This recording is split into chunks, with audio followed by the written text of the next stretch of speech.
नमस्कार, मैं हूं Avanindra Ashutosh. Lemon prime time में आपका बहुत बहुत स्वागत है।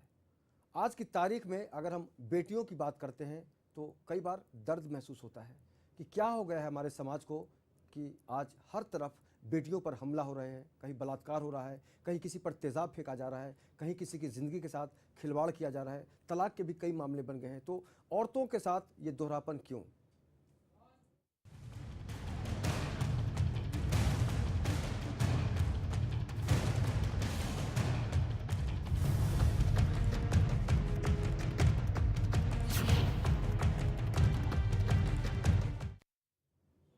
भोजन की थाली में जिस तरह ज़रूरी है रोटियां, उसी तरह घर में अगर खुशी महसूस करना चाहते हैं तो आपको रखनी होगी बेटियां। जाहिर सी बात है, अगर हम बेटी की महत्ता को नहीं समझेंगे, बेटी के करियर के बारे में नहीं सोचेंगे, अगर हम उसके भविष्य के बारे में नहीं सोचेंगे, उसके विकास के बारे में नहीं सोचेंगे, तो कहीं ना कहीं से हम अपने साथ अन्याय करते हैं। क्योंकि मुंबई में बहुत ही फेमस लाइन है, मुलगी शिकली प्रगति झाली। यानी एक लड़की अगर पढ़ लेती है तो कई पीढ़ियों तक ये मामला बढ़ता चला जाता है। और आज हमारे साथ इस चर्चा में जुड़ेंगी प्रीति जैन, जो बहुत ही मशहूर एक्ट्रेस हैं। प्रीति जी, आपका बहुत बहुत स्वागत है हमारे इस कार्यक्रम में। और हमारी सहयोगी जुड़ेंगे रिद्धिमा सक्सेना। रिद्धिमा, आपका भी बहुत बहुत स्वागत है। और भी कुछ गेस्ट हमारे साथ जुड़ेंगे। चलते चलते आपको हम एक ऐसे सफ़र पर ले चलना चाहते हैं प्रीति जी, जो सफ़र बहुत ही दर्दनाक लगता है, दुख होता है। क्योंकि आज कन्या भ्रूण हत्या जैसे जो घटनाएं सामने आती हैं तो लगता है कि इंसान शायद इंसान नहीं रह गया है। जब इस तरह की घटनाएं होती हैं, बेटियों को मारने की कोशिश की जाती है, माँ और बाप का जो फ़र्ज़ होता है उसको कहीं ना कहीं से दरकिनार करने की कोशिश की जाती है। आप कितनी व्यथित होती हैं? ये बहुत ही दर्दनाक बात है, क्योंकि जो बेटी है वो लक्ष्मी का प्रतीक है। और बेटी तो हमेशा गॉड गिफ्ट होती है। और भारत जैसे देश में हम देवी की पूजा करते हैं, फिर हम ये कैसे सोच सकते हैं कि बेटी एक लायबिलिटी है? ये सोच बहुत ही गलत है। इस सोच को बदलना होगा, क्योंकि बेटियां जो हैं, और अगर शिक्षित बेटी हो तो वही एक देश के विकास का प्रतीक बन जाती है। जी। आज एक पूरी पीढ़ी में बेटियां अगर शिक्षित रहेंगी, अच्छे पढ़ेंगी लिखेंगी, उनका हम अच्छे से पोषण करेंगे, तो आगे की जो पीढ़ियां हैं वो कितनी बढ़िया बनेंगी और भारत कितना विकास करेगा। जी। जो औरत ये सोचती है कि बेटी लायबिलिटी है, उसको ये सोचना है कि वो खुद भी तो कभी एक बेटी थी। उसके माता पिता ने तो उसको नहीं मारा, तो वो अपनी बेटी को कैसे मार सकती है गर्भ में? ये बहुत ही गलत है और इसको रोकना बहुत ही ज़्यादा ज़रूरी है। प्रीति जी, मुझे लगता है कि कोई भी माँ पर्सनली नहीं चाहती होगी कि हम बच्ची को जन्म ना दें। जाहिर है कहीं ना कहीं से उसके ऊपर एक प्रेशर होता होगा। आपको नहीं लगता कि अब औरत को खुलकर लड़ना चाहिए? बिल्कुल, 101%। जब औरतें सतर्क होंगी और लड़ेंगी, तभी जाके उन पे जो दबाव है वो मतलब न्यूट्रलाइज हो जाएगा। क्योंकि आजकल देखा जा रहा है कि सास ससुर और पति अगर दबाव डालते हैं तो जो महिला है वो असहाय महसूस करने लगती है खुद को। उसको लगता है कि शायद बेटी को गर्भ में मारना ही ठीक हो, लेकिन ये सोच बहुत ही गलत है। और उस औरत को लड़ना होगा, समाज में अपनी आवाज़ उठानी होगी कि नहीं, मैं इस बेटी को जन्म देना चाहती हूँ, ये मेरे घर में लक्ष्मी आना चाहती है, इसको आने से क्यों रोका जाए? मैं खुद भी एक बेटी हूँ, मेरी जो सास है वो भी किसी की बेटी थी। अगर बेटियां जन्म नहीं लेंगी तो वैसे भी आगे पीढ़ी कैसे बढ़ेगी? और हरियाणा में भी बहुत बड़ी समस्या के तौर पर हम देख रहे हैं कि लड़कियों की जो संख्या है, रेशियो है, उसमें बहुत कमी है। और जी हर लड़के को कहीं ना कहीं से चिंतित होना पड़ा कि मेरी शादी होगी कि नहीं होगी। जी बिल्कुल, जो मेल फीमेल रेशियो है वो बहुत ही गड़बड़ हो जाता है। जब बेटियों का जो है गर्भ में ही मतलब हत्या हो जाएगी तो आगे जो है पीढ़ियां कैसे बढ़ेंगी? यही जो सोच है ये बहुत ही गलत है और ये हमारे देश के विकास में एक बाधा है। हमको इसको बदलना है, लोगों को सतर्क करना है, समाज में ये आवाज़ उठानी है औरतों ने कि नहीं, हमें बेटियों को जन्म देना है। जी बिल्कुल। तो कहीं ना कहीं से प्रीति जैन जी की जो भावना है उसको अगर आप समझने की कोशिश करें या फिर उसको महसूस करें तो निश्चित रूप से आपकी सोच में कुछ बदलाव आनी ही चाहिए। रिद्धिमा, आप युवा हैं, आप जब इस तरह की घटनाओं को देखती हैं तो क्या महसूस करती हैं और आपके दिल पर क्या गुजरती है? बेटियां या वो बेटा, वो किसी भी परिवार के लिए बच्चे के रूप में गिफ्ट की तरह से आता है। जी। तो ज़िंदगी में ऐसा माना जाता है कि जो सबसे बड़ी खुशी होती है वो एक बच्चे के रूप में आपकी ज़िंदगी में आती है। और इस बात के साथ अगर हम फिर ये देखें कि किस तरह से मेल टू फीमेल जो रेशियो है जी। भारत का, तो 919 महिलाएं हैं पर 1000 पुरुष के लिए। 2011 में ये डेटा था। तो इस तरह का जब डेटा हमारे सामने आता है और जब इंडिया की जो रैंकिंग है वो 45 पे है इंडिया 192 कंट्रीज़ में से, जी। जहाँ पे औरतें इतनी कम होती जा रही हैं कि उनके लिए अब सरकार को इस तरह की अगर योजनाएं, जैसे अभी मोदी जी की योजना आई बेटी बचाओ बेटी पढ़ाओ आंदोलन, तो ये बहुत ज़रूरत है आज के समाज के लिए, मुझे ऐसा लगता है। आशुतोष, अगर हम प्रीति जी पॉलिटिक्स की बात करते हैं तो कई बार बगैर जाने समझे लोग बयानबाजी करते हैं, उस पर पॉलिटिकल रंग चढ़ाना चाहते हैं। लेकिन अगर हम आपसे जानना चाहें कि वाकई नरेंद्र मोदी का जो ये प्रयास है, जो उनका जो अगला कदम है, आप कैसे देखते हैं कि वाकई उससे जागरूकता बढ़ेगी? ज़रूर, मैं ये सोचती हूँ कि डेफिनेटली अगर हमारे जो पॉलिटिशियंस हैं, हमारे जो प्रधानमंत्री हैं, अगर वो सहायक रहेंगे तो एक जागरूकता ज़रूर समाज में बढ़ेगी। अब हम 21वीं सदी में आ चुके हैं। अब भारत का विकास बहुत ज़रूरी है, हमारी सोच में बदलाव बहुत ज़रूरी है और हमें ये समझना है कि बेटियां कितनी ज़रूरी हैं। और हमें ये भी समझना है, ये देखा जाता है और ये वास्तविक सच है कि जो बेटा होता है, जिसको भारतीय समाज में इतनी अहमियत दी जाती है, वो बेटा तो हमेशा माता पिता के साथ रहता है, लेकिन बेटी को ये समझा जाता है कि ये तो पराई है, शादी के बाद ये तो चली जाएगी। लेकिन देखा यह जाता है वास्तविकता में कि बेटी शादी के बाद भी माता पिता का हमेशा ख्याल रखती है। बेटों से ज़्यादा। जी, तो मैं बेटों की जो इम्पोर्टेंस उसको नहीं घटाना चाहती, लेकिन मैं ये ज़रूर अंडरलाइन करना चाहती हूँ कि जो बेटियां हैं वो शादी के बाद भी अपने वृद्ध माता पिता का ख्याल रखती हैं और हमेशा उनकी सेवा में लगी रहती हैं। बिल्कुल।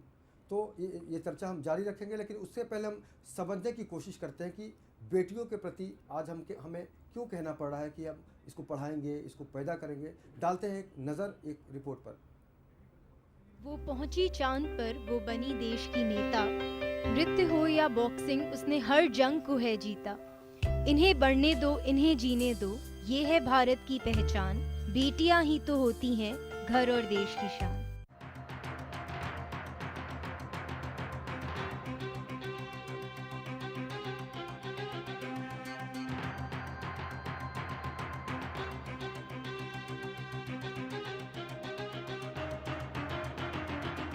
यावत् गंगा कुरुक्षेत्रे यावत् तिष्ठति मेदिनी यावत् सीता कथालोके तावत् जीवेतु बालिका। देश में बेटियों के प्रति सम्मान और उन्हें सशक्त बनाने के लिए प्रधानमंत्री मोदी हरियाणा के पानीपत से अपनी महत्वाकांक्षी योजना बेटी बचाओ बेटी पढ़ाओ अभियान की शुरुआत कर रहे हैं। इसका कारण ये है कि हरियाणा में बेटियों की संख्या सबसे कम है। इसके साथ ही जो अपमान और भेदभाव बेटियों को सहन करना पड़ता है वो आगे से न हो। सभी एक समान हैं, लिहाजा प्रधानमंत्री ने इस योजना की शुरुआत की है। शास्त्र कहते थे जब तक गंगा का नाम है, जब तक कुरुक्षेत्र की याद है, जब तक हिमालय है, जब तक कथाओं में सीता का नाम है, तब तक हे बालिका तुम्हारा जीवन अमर रहे, ये आशीर्वाद इस धरती पर दिए जाते हैं। गणतंत्र दिवस आने से पहले प्रधानमंत्री आजादी का असली महत्व अपनी की गई कई योजनाओं जैसे केंद्र सरकार की जन धन योजना, स्वच्छ भारत अभियान और मेक इन इंडिया के बाद बेटी बचाओ बेटी पढ़ाओ चौथे बड़े अभियान की शुरुआत कर देश में बदलाव के साथ बेटियों के प्रति जागरूकता फैला रहे हैं। आपको बता दें कि देश के 100 जिलों में बेटी बचाओ बेटी पढ़ाओ योजना की शुरुआत। योजना में हरियाणा के 12 जिले शामिल। महेंद्रगढ़, झज्जर, रेवाड़ी, सोनीपत, अंबाला, कुरुक्षेत्र, रोहतक, करनाल, यमुनानगर, कैथल, भिवानी और पानीपत जिले का समावेश। जहां बच्चियों की संख्या काफी कम है। इसके साथ ही इस योजना को सफल बनाने के लिए केंद्र सरकार ने विज्ञापनों के जरिए बड़ा अभियान चला रहा है और इस योजना में अपना योगदान देने के लिए केंद्रीय महिला एवं बाल विकास मंत्री मेनका गांधी, मानव संसाधन विकास मंत्री स्मृति ईरानी, हरियाणा के मुख्यमंत्री मनोहर लाल खट्टर, राजस्थान की सीएम वसुंधरा राजे और गुजरात की सीएम आनंदीबेन हैं। सरकार की योजना का मतलब जनता के दिलो दिमाग में बेटियों के प्रति अहमियत का संदेश देना है और बदलाव लाना है, जिसकी शुरुआत युद्धपोतों में महिला सैनिक और गणतंत्र दिवस पर महिला सैनिकों की टुकड़ी का शामिल होना इसकी एक बानगी है। अब देखना ये होगा कि क्या ये बदलाव जनता के दिलो दिमाग पर अपना असर दिखा पाएगा। मैं लिंग चयन एवं कन्या भ्रूण हत्या का विरोध करूंगा। मैं बेटी बचाओ बेटी पढ़ाओ का संदेश पूरे समाज में प्रसारित करूंगा। ब्यूरो रिपोर्ट के साथ शीतल शर्मा, लेमन न्यूज।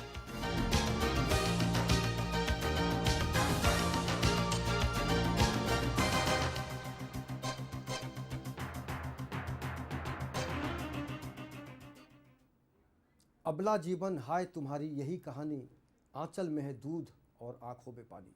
कभी हम भारतीय नारी के संदर्भ में इस तरह की पंक्तियां सुनते थे, आज भी सुनते हैं, लेकिन अब नारी बदल गई है। अब नारी चांद पर चली जाती है, अब नारी लोकल ट्रेन चलाती है, अब नारी पुलिस का जो पूरा दल होता है उसको लीड करती है, अब नारी राष्ट्रपति बनती है। ऐसी कई कहानियाँ हैं। आज नारी सुपरस्टार बनती है, प्रियंका चोपड़ा बनती है, ऐश्वर्या राय बनती है, प्रीति जैन बनती हैं। लेकिन सबसे जो अहम सवाल है वो ये है कि हमारा नज़रिया कब बदलेगा। प्रीति जी, आपको जानकर बहुत ही हैरानी होगी कि हमें बेटा चाहिए या बेटी, ये हमारा बहुत ही निजी मामला होता है, लेकिन तकलीफ़ जब होती है तब होती है जब हमारे पड़ोसियों को, हमारे रिश्तेदारों को बहुत चिंता होती है कि आशुतोष जी को 2 बेटी है तो बेटा क्यों नहीं। ये हमारी जो सोचने की आदत है वो बहुत ज़्यादा परेशानी पैदा करने वाली होती है। कई बार हम समझ नहीं पाते कि इस रिश्ते को क्या नाम दें। तो ऐसे में वाकई उनको हम समझा तो नहीं सकते क्योंकि उनकी मानसिकता बिल्कुल जमी हुई है। आपको लगता है कि वाकई एक ऐसा कानून बनना चाहिए जिसमें अगर कोई इस तरह का प्रेशर डालने की कोशिश करता है तो उसको सबक सिखाया जा सके? बिल्कुल आशुतोष जी, मैं आपकी बात से बिल्कुल सहमत हूँ। ये जो गलत प्रचार है इसको रोकना पड़ेगा और इसके लिए एक कानून अगर बनता है तो बहुत अच्छी बात है। मानसिकता को बदलना बहुत ज़्यादा ज़रूरी है और हमारे प्रधानमंत्री मोदी जी जो इस संदर्भ में जो उनके एफर्ट्स हैं ये बहुत ही सराहनीय हैं। ये योजना बहुत ही सराहनीय है और जो माता पिता हैं जिनको मालूम पड़ता है कि उनके मतलब घर में एक बेटी का जन्म होने वाला है, उनको ये याद रखना चाहिए, आंखें खोलकर आसपास देखना चाहिए कि भारत जैसे देश में महिलाएं कितनी आगे बढ़ चुकी हैं।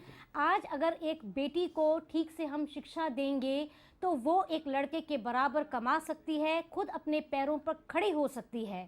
हमें उस पर और ख़ुद पर विश्वास रखना है और ये निराशाजनक जो सोच है कि लड़की एक लायबिलिटी है, ये तो पराई धन है, ये सब चीज़ें जो हैं इस सोच को बदल के हमें आगे बढ़ना है। सबको मिलके आगे बढ़कर इस मानसिकता को बदलना है। बिल्कुल। तो मानसिकता तभी बदलेगी जब हम जो रीति रिवाज की बात करते हैं, प्रथाओं की बात करते हैं, उससे हमें थोड़ा बहुत अलग हटना पड़ेगा, ट्रैक बदलना होगा। अगर आपने मुंबई में लोकल ट्रेन का सफ़र किया हुआ है तो आपको पता होगा कि कई बार ट्रेन जो है ट्रैक बदल लेती है, कई बार फास्ट पर चली जाती है, कई बार फास्ट ट्रेन। तो इसी तरह हमारी जो सोच है उसके ट्रैक को बदलना होगा। रिद्धिमा, आपको लगता है कि जो हमारी जो पुरातन पंथी है, जो हमारी पुरानी सोच है, उसको आज हम बदलने की कोशिश करने में हमें आगे आना होगा? हम अपनी नानी दादी को समझाएं कि भाई बेटी ठीक है, बहुत अच्छी बात है, बेटा भी बहुत अच्छी बात है, लेकिन आप परेशान क्यों होती हो? इस बात पर थोड़ी और रोशनी डालते हुए बताना चाहूँगी कि पहले जब बेटियों का जन्म होता था तब हमारा जो परिवार का एक सिस्टम था वो कृषि और एग्रीकल्चर और समूह परिवार वाली बात थी। संयुक्त परिवार बिल्कुल। तो तब के ज़माने में बेटी को एक धन की तरह से या जो परिवार का धन होता था उसे शादी के बाद जब कृषि की ज़मीन और उसका बंटवारा किया जाता था तो उसके साथ बेटी को आगे दिया जाता था और उस तरह की प्रथा थी।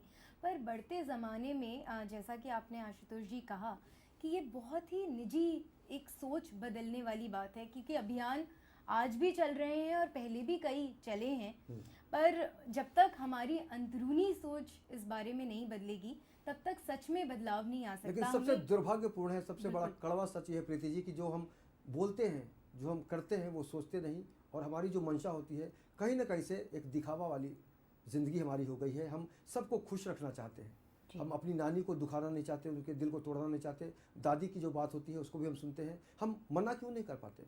अब वक्त आ गया कि हमें बिल्कुल खड़ा होना पड़ेगा, भाई हमें बेटा नहीं चाहिए, हमें 2 बेटियाँ ठीक है, हमें कोई शौक नहीं कि हमें बेटा चाहिए, क्योंकि प्रीति जी आप बता चुकी हैं कि बेटी किसी मायने में कम नहीं है और वो बेटों से ज़्यादा ख्याल रखती है माता पिता का। ये मेरा पर्सनल अनुभव भी है कि जो हम बेटे ज़रूर हैं लेकिन उतना ख्याल हम नहीं रख पाते थे माता पिता का जितना बहनों ने रखा। तो कहीं ना कहीं से आज हमें महसूस करना होगा कि वाकई औरत किसी मायने में कम नहीं है। प्रीति जी आपने बॉलीवुड में बहुत सारे काम किए हैं, क्या आपको लगा कि आप लड़की हैं तो आपको कोई अलग हटा दे या फिर कहे कि नहीं भाई आप लड़की हैं, आप लड़का नहीं है? कभी ऐसा आपको लगा कि आपको लड़की होने का दुख हुआ हो? नहीं, कभी भी नहीं। मैं बहुत I am very proud lady, and मेरे जो माता पिता हैं उनकी सोच बहुत ही विकासशील थी और उन्होंने कभी मुझे बेटे से कम नहीं समझा। तो वही सोच मैं चाहती हूँ कि हर माता पिता में होनी चाहिए, क्योंकि जो बेटी है वो साक्षात लक्ष्मी का रूप है और वही जो है बहुत ही आनंद देगी आगे जाके। पहले हमें उस पर और ख़ुद पर विश्वास रखना होगा और उसको परेशानी नहीं समझना होगा। बिल्कुल, तो उसको आप हाथों हाथ लीजिए कि कन्या है तो कोई बात नहीं है, बेटा है तो कोई बात नहीं है। ये जो फ़र्क हमें हमारे दिमाग में डाल दिया गया है, रिद्धिमा नहीं लगता आपको कि उस फ़र्क को अब मिटाने का वक्त आ गया है? बिल्कुल फ़र्क ही नहीं, और जैसा कि हम अभी बात कर ही रहे ये हैं कुंठित कि कर देते हैं बोल बोल के। विकासशील सोच लाने का वक्त आ गया है, एक आधुनिक सोच लाने का वक्त आ गया है। जब हमारे आसपास ज़माना बदल रहा है और जब हम देखते हैं कि जब हम विदेशी संस्कारों से इतनी सारी चीज़ें लेते हैं, तो ये बात क्यों नहीं कि वहाँ औरत और आदमी को एक ही तवज्जो, एक ही तरह की वैल्यू दी जाती है। तो आज आशुतोष ओबामा जी- जैसे राष्ट्रपति कहते हैं अमेरिका के कि मैं महिलाओं की तरक्की देखकर बिल्कुल। बहुत खुश हूँ। हिंदुस्तान की महिलाओं के बारे में उन्होंने बहुत तारीफ़ की और उन्होंने कहा कि मेरी ज़िंदगी में जो मिशेल का स्थान है वो मुझसे भी ज़्यादा महत्वपूर्ण है। तो एक नारी को जो इज्जत दी जाती है उसको आज दुनिया को समझने की कोशिश है। जी रिद्धिमा, आपको लगता है कि वाकई आज हमें ऐसे स्कूलों की ज़रूरत है जहाँ पर इस तरह की शिक्षा दी जाए जहाँ भेदभाव की बात ही ना हो? बिल्कुल, क्योंकि जो शिक्षा का भी स्तर है वो भारत में लड़कों के लिए कुछ और लड़कियों के लिए कुछ और है। भले ही आज हमने कई बार ऐसा सुना और माता पिता जाना खुद है, फर्क करते हैं। बिल्कुल बिल्कुल, कि लड़कियां लड़कों बेटा से कहीं जाता ज़्यादा है तो अच्छे। प्रीति जी बेटा कहीं जाता है तो कोई पूछने वाला नहीं होता है घर में, लेकिन बेटी जाती तो 15 सवाल। बिल्कुल जी। और इसी के साथ साथ आशुतोष जी एक बात पे और आपका ध्यान लाना चाहूँगी कि पानीपत तो बिल्कुल हरियाणा को माना ही जाता है जहाँ बेटियों की भ्रूण हत्या बहुत ज़्यादा स्तर पे है। उसके अलावा 2011 की रिपोर्ट के अकॉर्डिंग 787 लड़कियां हैं पूरे सूरत में पर 1000 पुरुषों के लिए, जो हरियाणा पानीपत से भी कम नंबर है। तो इस बात पे ये भी गौर हमारा आता है कि नरेंद्र मोदी जी ने जब 22 जनवरी 2015 को बेटी बचाओ बेटी पढ़ाओ का आगाज़ किया, तो वो आगाज़ पानीपत से ज़रूर हुआ, पर ऐसे कई और ज़िले भी हैं भारत में जहाँ, जैसे दमन, वहाँ 534 महिलाएं ही हैं बस 1000 पुरुषों के मुकाबले। तो बहुत बहुत बिल्कुल बड़ा बहुत अंतर ही है। अंतर, और इस तरह का अंतर सिर्फ नंबर्स में ही नहीं है कि लड़कियां कम हैं, जो उनका शिक्षा का स्तर है, जो उनकी हेल्थ है, जो उनकी आगे बढ़ने की या सुरक्षात्मक पर्यावरण जो उन्हें देने की बात की जाती है, उसमें भी हम काफ़ी पिछड़े हुए हैं। तो हमें सोच बदलनी होगी। अगर आज किरण बेदी को हम देख रहे हैं प्रीति जी, तो कहीं ना कहीं से एक शुरुआत कह सकते हैं इसको कि हमारी सोच बदली है। बहुत सारे लोग हो सकते हैं, लेकिन किरण बेदी चूँकि एक महिला है, 65 साल उनकी उम्र है, लेकिन आज भी उनके अंदर एक जोश है और वो कहती है कि मैं दिल्ली को बदल कर रख दूँगी। तो एक बेटी बहुत कुछ कर सकती है। एक ऐसा बेटा शायद बीजेपी को नहीं मिला। मैं ये कहना चाहूँगी आशुतोष जी कि भारत एक बहुत ही धार्मिक देश है। जी यहाँ हम धर्म को, मज़हब को बहुत महत्व देते हैं। हम जब धर्म को इतना महत्व देते हैं तो हम ये क्यों भूल जाते हैं कि भ्रूण हत्या एक पाप है, समाज के विरुद्ध पाप है, भगवान की नज़र में पाप है। जी तो हम ये क्यों सोचते हैं कि कोई भी माता पिता जब ये दिमाग में अगर आए तो उनको पहले ये सोचना चाहिए कि क्या भ्रूण हत्या करने के बाद वो किसी मंदिर में जाने के लायक रहेंगे। बिल्कुल। रिद्धिमा, ये बहुत बड़ा सवाल है अपने आप में। बिल्कुल आपको बिल्कुल। हाँ, क्या कहेंगे आप? जैसा कि प्रीति जी ने कहा कि किसी भी ज़िंदगी को, चाहे वो एक माँ के पेट में हो, चाहे वो जिंदा हो, चाहे वो किसी जानवर की ज़िंदगी हो, अब मानवीय जीवन को तो हम सबसे ज़्यादा प्राथमिकता देते हैं। तो लड़का या लड़की, इस बात में भेद करते हुए एक ज़िंदगी ख़त्म कर देने में क्या माता पिताओं को संकोच नहीं होता कि आखिर जिस भगवान की हम पूजा करते हैं, जिस धर्म का हम हवाला कर देते हैं, उसके ही नाम पे हम आज एक बेटी को सिर्फ इसलिए उसकी हत्या कर रहे हैं क्योंकि उसका लिंग बेटी है या लड़की है। जी। और इसी मुद्दे पर राम शंकर जी ने एक बहुत ही अच्छा वीडियो बनाया, संगीत दिया है। हम राम शंकर जी से भी जुड़ने की कोशिश करेंगे। मोनिश जी, अगर मेरी आवाज़ सुने तो आप राम शंकर जी को फ़ोन लगाइए और बताइए कि वो हमसे जुड़ पा रहे हैं या नहीं। क्योंकि जब भी हम बेटियों की बात करते हैं, कन्या भ्रूण हत्या की बात होती है, तो दुख होता है और फ्रस्ट्रेशन आता है और कई बार लगता है कि हम इंसान नहीं रह गए हैं। क्योंकि इंसान होकर अगर इंसान को मारने की बात होती है तो सबसे बड़ा जो कारण होता है, दोष होता है, वो हत्या का होता है, प्रीति जी। और जाहिर सी बात है, जैसा आपने कहा कि आप कहीं ना कहीं से आप खुद को महसूस कर सकती है कि हमसे कोई पाप हो गया है। आशुतोष जी, मैं ये कहना चाहूँगी कि भारत जैसे देश में महात्मा गांधी जी ने जिस प्रिंसिपल पे अपनी पूरी ज़िंदगी बिताई थी, वो है अहिंसा परमो धर्म। जी। जब हम कहते हैं कि हम हिंसा किसी और इंसान के प्रति ना करें, तो हम अपने ही बच्चे के प्रति हिंसा कैसे कर सकते हैं? बिल्कुल। जिसमें हमारा ही खून दौड़ रहा है, जो हमारा ही एक अंश है, हम उसको मारने की बात कैसे सोच सकते हैं? हम अपनी बेटी को मारने की बात सोच सकते हैं, लेकिन जो हमारे बॉस होते हैं उनकी बेटी के लिए हम गिफ्ट लेकर जाते हैं। जी, ये बहुत ही गलत बात नहीं तो है। क्या है? जी, ये जो भेदभाव है इसको बिल्कुल ही ख़त्म करना होगा, क्योंकि 21वीं सदी में इस भेदभाव की कोई भी जगह नहीं है। बिल्कुल, 21वीं सदी है। आने वाला दिन जो है वो आपको लगता है कि बहुत ज़्यादा उम्मीदों भरा होगा?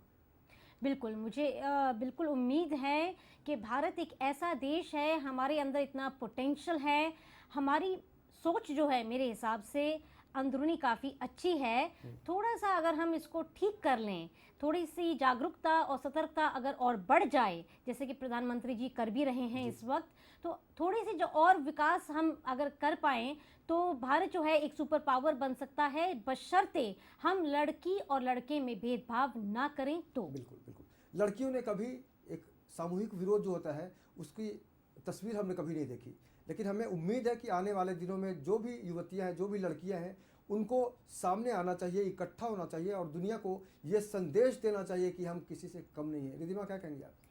आशुतोष जी, बिल्कुल बहुत ही पुख्ता और अच्छी बात कही है आपने कि इतने सारे जुल्म होने के बाद भी अब लड़कियों को, मुझे नहीं लगता कि शांत रहना चाहिए। पर ऐसे थोड़े से रिवोल्ट्स और प्रोटेस्ट देखी हमने, जैसे कि भ्रूण हत्या के अलावा बलात्कार के, जो दिल्ली में बलात्कार का केस हुआ था, उसके खिलाफ काफ़ी लोग खड़े हुए थे। तो ऐसा नहीं है कि लोगों में समझ नहीं है, उस समझ को हर एक इंसान तक पहुंचाना ज़रूरी है, चाहे वो एक गांव में।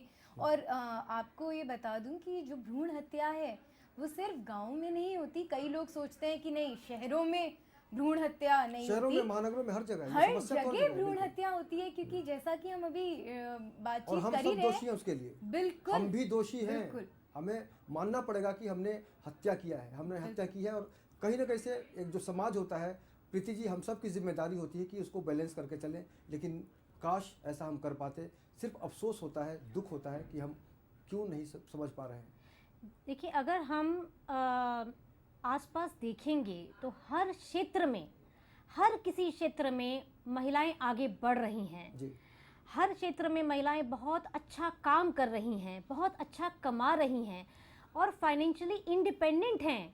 तो माता पिता को ये डरने की ज़रूरत नहीं है बिल्कुल। कि लड़की हमारे ऊपर बोझ बनेगी। अगर आप उसको पैदा करेंगे, अच्छी शिक्षा देंगे, तो वो आपके ऊपर कतई बोझ नहीं बनेगी। ये आपको विश्वास रखना होगा। कतई बोझ नहीं पड़ेगी, ये विश्वास बहुत ज़रूरी है। रिद्धिमा, आपको नहीं लगता कि ये इस विश्वास के साथ हम खिलवाड़ कर रहे हैं? बिल्कुल कर ही रहे हैं। और इस विश्वास के साथ जब भी ऐसा खिलवाड़ होता है तो बहुत अच्छा, शर्म आप सी रिद्धिमा, आती है कि आप जी। पर्सनल बताइए अपना। आप बेटी हैं, लड़की हैं, आपको कभी महसूस हुआ कि आपको कोई अलग नज़रिए से देख रहा है कि काश तुम बेटा होते? अलग नज़रिए से खैर मेरे माँ बाप ने तो कभी मुझे इस तरह का कुछ महसूस नहीं कराया, पर समाज में जिस तरह से हम बड़े होते हैं या अपने आसपास लोगों को देखते हैं तो हमें कहीं ना कहीं एक ना एक लड़की ऐसी ज़रूर मिलती है जिसके माँ बाप उसके लड़की होने पे खुश नहीं होते। तो मेरे कई दोस्त ऐसे रहे हैं जिनके माँ बापों को 3-4 लड़कियाँ उन्हें करनी पड़ी क्योंकि उन्हें एक लड़के की ख्वाहिश ये भी बहुत बड़ी समस्या है। बिल्कुल। तो इससे सिर्फ हम पॉपुलेशन ही नहीं बढ़ा रहे बल्कि एक बहुत अहम सवाल उठता है आशुतोष अहम जी। सवाल है और जवाब हमें ढूंढना बिल्कुल। होगा। बिल्कुल प्रीति जी, आपने वक्त निकाला और इस चर्चा में शामिल हुई, आपका बहुत बहुत शुक्रिया। और हम उम्मीद करेंगे कि आपकी ज़िंदगी खुशहाल रहे।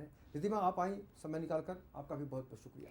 थैंक यू तो आशुतोष। यही है बेटियां जो लगातार एक वादा दिला रही हैं, एक कसम खा रही हैं कि हम बदलेंगे नहीं, हम टूटेंगे नहीं। और हम भी उम्मीद करेंगे कि जो भी बेटी अपने आप को अकेलापन महसूस अकेला समझती है, खुद को तन्हा पाती है, तो उसको अपनी सोच बदल देनी चाहिए, क्योंकि किसी भी मामले में लड़कियां बेटों से कम नहीं हैं। आज के इस खास चर्चे सफ़र में इतना ही, लेकिन आप लगातार बने रहिए लेमन न्यूज़ के साथ और मुझे दीजिए इजाज़त। नमस्कार।